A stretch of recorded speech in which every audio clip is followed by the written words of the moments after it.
What's up everybody? I'm finally leaving Florianopolis. I'm even leaving one day before my stay ends at the Airbnb.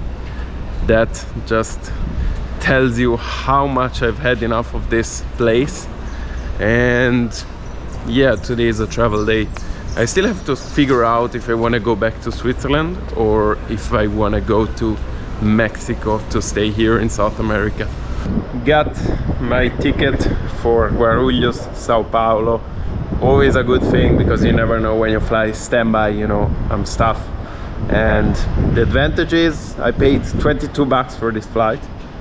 Disadvantage, you never know if you will get on the flight or not. So I've decided I'm going to Mexico City. By the way, I'm gonna pick up my phone in Sao Paulo, which my friend brought to me, and he left it in the hotel. And so yeah, I'm gonna get my phone, go to the next flight to Mexico City. Let's go.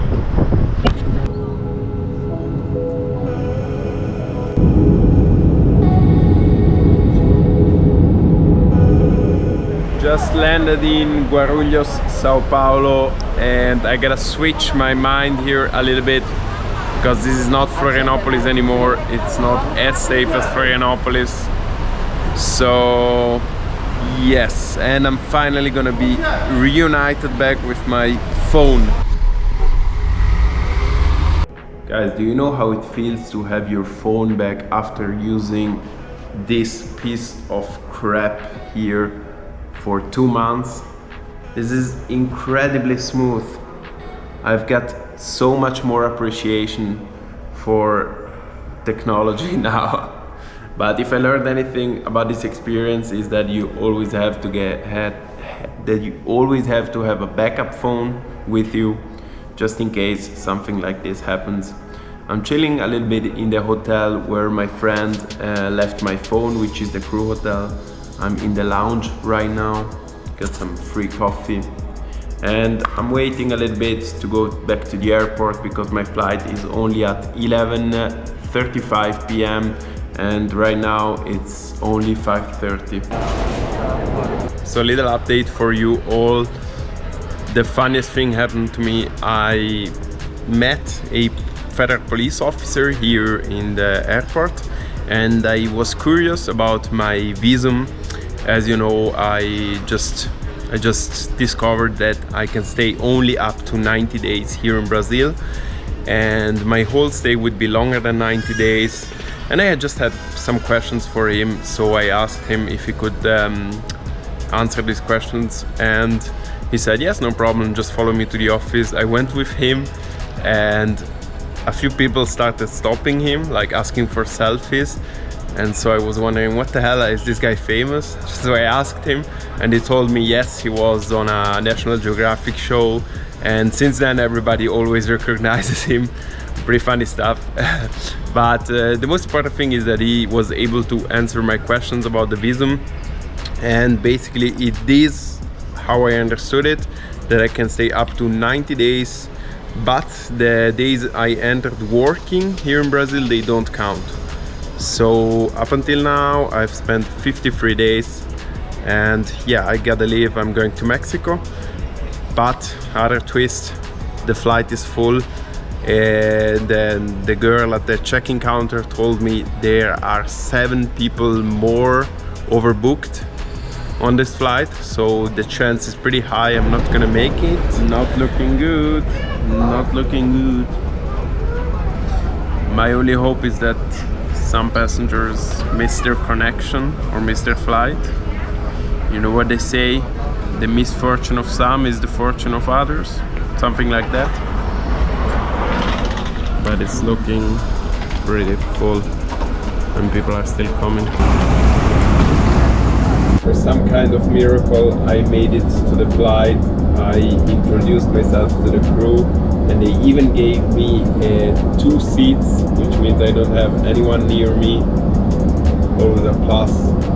They brought me an extra blanket, the business amenity kit stuff here.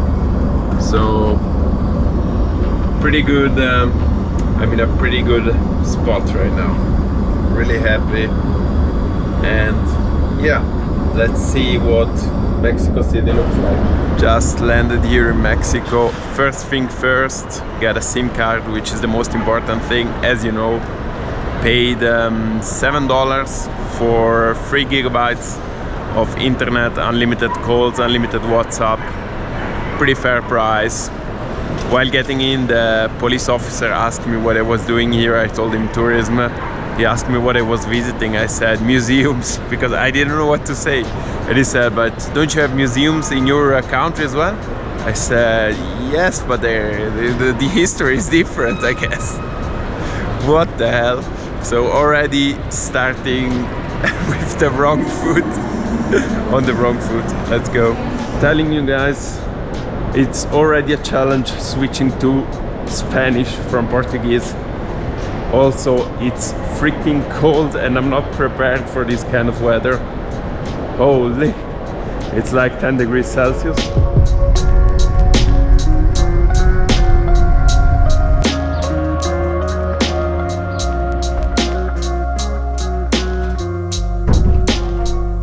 So completely different type of climate from Brazil.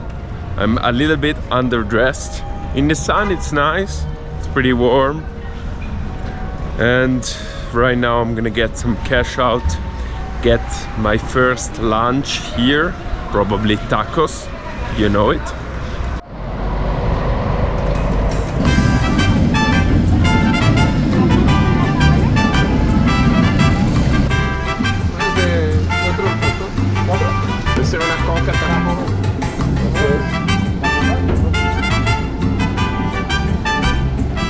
Every 50 meters you will see a taco stand like that. I just had mine and paid $2 for 5 tacos. After that, I'm still gonna try a few more because I'm still hungry and it's so cheap that it's worth it, right?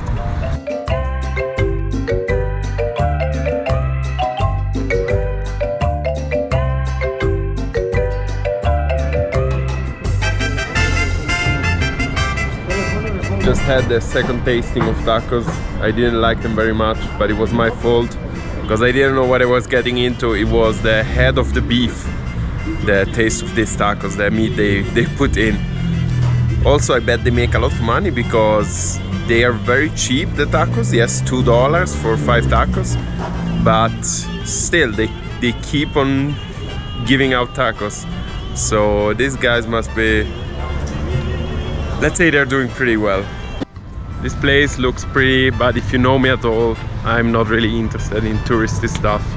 I'm more about getting to know the neighborhoods, the people, the food, nightlife, just living in general in a city.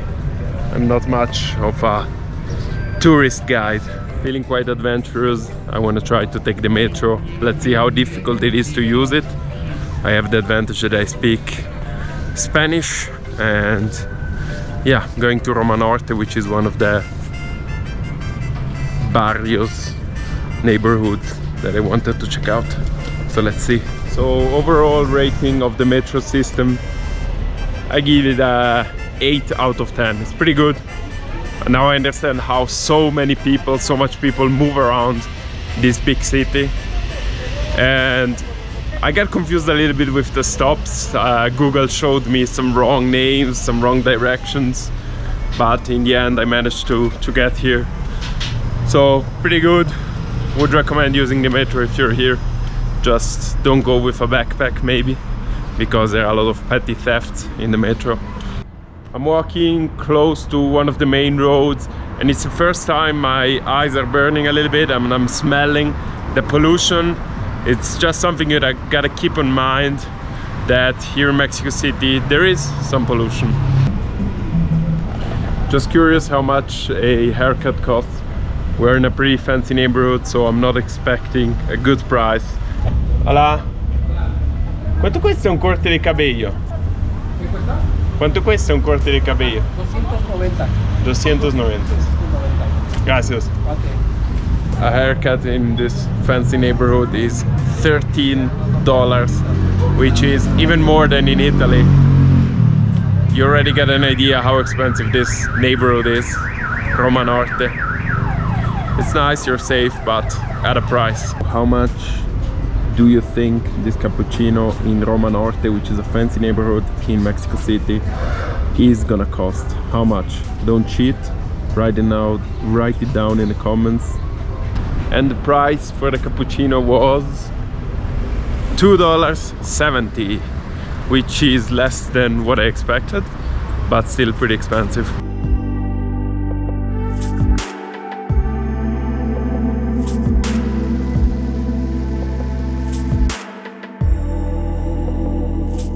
I'm gonna go back to the hotel. With the public transportation it would take me 25 minutes. By walking it will take me 40 minutes, and I'm gonna walk because in my opinion it's the best way to get to know a city and discover new neighborhoods, new parts. So I'm gonna end this video with the ending montage here of a few places around the city. If you like the video, leave a thumbs up. If you want to see more, subscribe. Let me know what you want to know about Mexico City, and I will see you in the next one. Bye guys.